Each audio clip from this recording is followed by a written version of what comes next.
दोस्तों, इस हिंदुस्तान की धरती पर एक से बढ़कर एक अनेक हिंदू राजाओं ने जन्म लिया, जिन्होंने अपनी मातृभूमि की रक्षा के लिए अनेकों विदेशी ताकतों से लोहा लिया और भारत भूमि की रक्षा की। लेकिन हजारों की तादाद में हो रहे विदेशी हमलावरों के हिंदुस्तान पर बार बार आक्रमण और अपने ही लोगों के द्वारा की गई विश्वासघाती के कारण इन विदेशी हमलावरों ने हिंदुस्तान में प्रवेश करके इस्लामिक सल्तनत के झंडे गाड़ दिए, जिसके बाद इन आक्रमणकारियों ने हिंदू सभ्यता को तहस नहस करके हिंदुओं पर अत्याचार करना शुरू कर दिया। और इस तरह 17वीं सदी आते आते पूरे हिंदुस्तान पर मुगल साम्राज्य का कब्जा हो चुका था। तब ऐसे में एक व्यक्ति ने इन 1760 सल्तनतों को खदेड़कर और मुगलों की छाती चीरकर फिर से इस हिंदुस्तान की धरती पर हिंदुओं का साम्राज्य खड़ा किया, जिनका नाम था छत्रपति शिवाजी राजे भोंसले।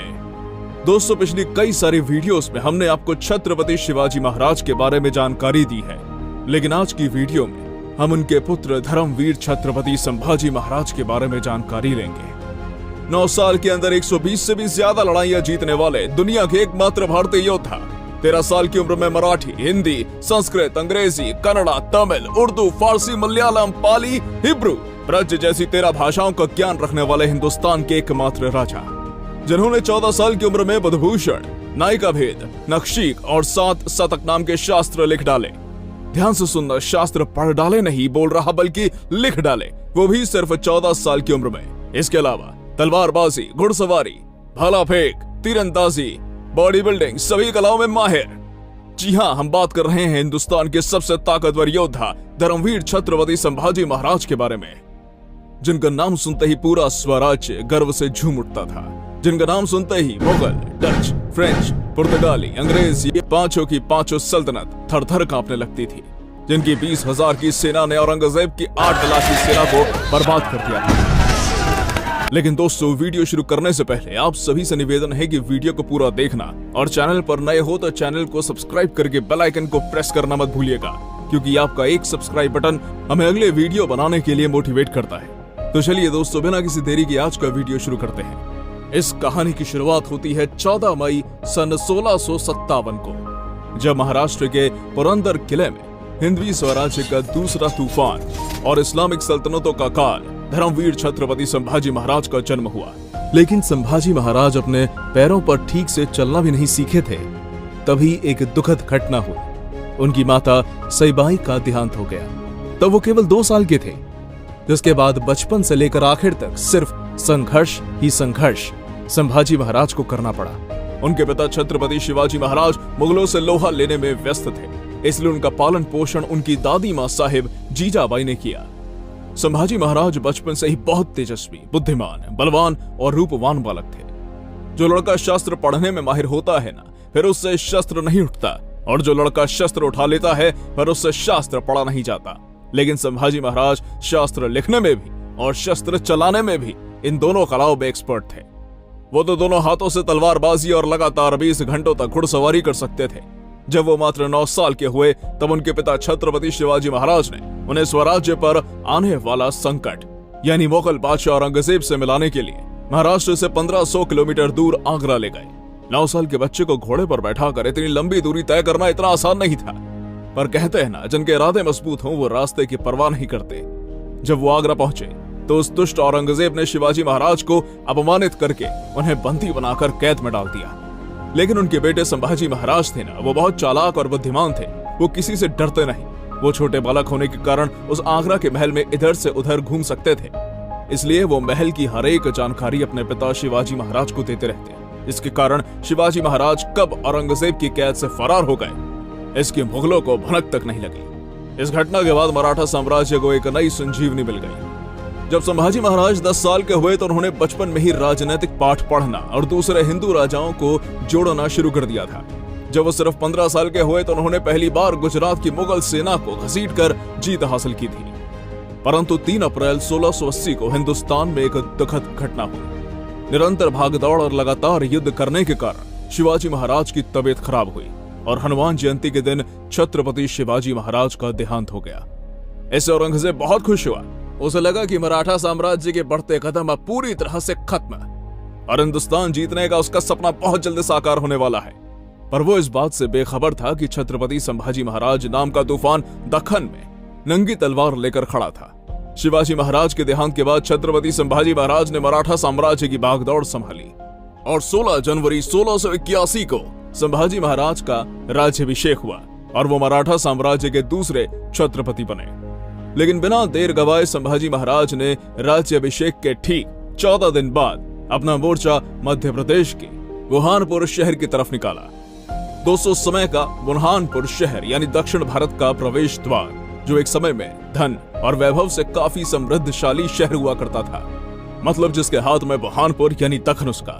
उसके अलावा शाहजहां ने ताजमहल का काम पूरा होने तक अपनी बीवी मुमताज को 6 महीने इसी शहर में रखा था। इसलिए औरंगजेब भी तो इसी शहर में पैदा हुआ था, इसलिए औरंगजेब का ये सबसे पसंदीदा शहर था। बाद में औरंगजेब ने बुरहानपुर को दक्खन की राजधानी बनाया, पर छत्रपति संभाजी महाराज हिंदुस्तान से मुगल सल्तनत का पूरी तरह से सफाया करना चाहते थे। इसलिए 30 जनवरी 1681 को संभाजी महाराज के नेतृत्व में मराठों ने बुरहानपुर पर चढ़ाई कर दी। मराठों के इस भयानक हमले से सब तरफ अफरा तफरी मच गई। मराठे हर हर महादेव की घोषणा देकर मुगल सेना पर उनका काल बनकर टूट पड़े। जो भी मुगल सैनिक मराठों के हाथ में आते, मराठे उन्हें काट कर अल्लाह के पास पहुंचा देते। इस तरह एक के बाद एक मराठों ने सैकड़ों मुगलों को काटकर मौत का तांडव मचा दिया था। नवाबपुरा, बहादुरपुरा, शहंगजपुरा, खुर्रमपुरा जैसे पूरे के पूरे 17 गांवों से मराठों ने सोना, चांदी, हीरे, मोती, जवाहरात को लूट लिया और राजधानी बुरहानपुर को जलाकर खाक में मिला दिया। इस घटना के बाद वहां के मुल्ला, मौलवी, फकीर और गांव के मुस्लिमों ने औरंगजेब को शिकायत करके एक पत्र लिखा, जिसमें वो लिखते हैं, इन काफिरों का जोर ऐसा ही चलता रहा तो हमारी इज्जत और संपत्ति नष्ट हो जाएगी। इसके बाद शुक्रवार का नमाज पढ़ना तक बंद हो जाएगा। ये पत्र पढ़कर औरंगजेब गुस्से से तड़पने लगा और इस पत्र के जवाब में औरंगजेब ने बुरहानपुर के सूबेदार को एक पत्र लिखा, जिसमें वो कहता है कि इन काफिरों को ठिकाने लगाने में खुदा रहा हूं। लेकिन उसे कहां पता था कि पूरे हिंदुस्तान में ऐसा कोई मर्द पैदा नहीं हुआ जो छत्रपति संभाजी महाराज को युद्ध में हरा सके। बुरहानपुर के सदमे से औरंगजेब अभी बाहर ही नहीं आया था कि तभी उसे दूसरी चोट संभाजी महाराज ने औरंगाबाद की दी। औरंगजेब के नाम से बसाया हुआ शहर औरंगाबाद, जिस शहर का नाम हाल ही में बदलकर छत्रपति संभाजी नगर कर दिया गया है। मराठों ने औरंगाबाद में मुगलों को इतना लूटा कि उसके नाम के सिवा वहां पर कुछ नहीं बचा। इस घटना के बाद औरंगाबाद में संभाजी महाराज का खौफ इतना ज्यादा बैठ गया कि लोगों ने घर से बाहर निकलना तक बंद कर दिया। औरंगाबाद की इस भयानक लूट से औरंगजेब बर्बाद हो चुका था। तभी तीसरी और एक चोट संभाजी महाराज ने औरंगजेब को दी। औरंगजेब का बेटा अकबर, जिसने अपने बाप औरंगजेब के खिलाफ विद्रोह कर दिया और वो सीधा महाराष्ट्र में आया, क्योंकि उसे पता था कि पूरे हिंदुस्तान में केवल एक ही ऐसा माई का लाल है जो औरंगजेब को टक्कर दे सकता है, वो है छत्रपति शंभूराजे।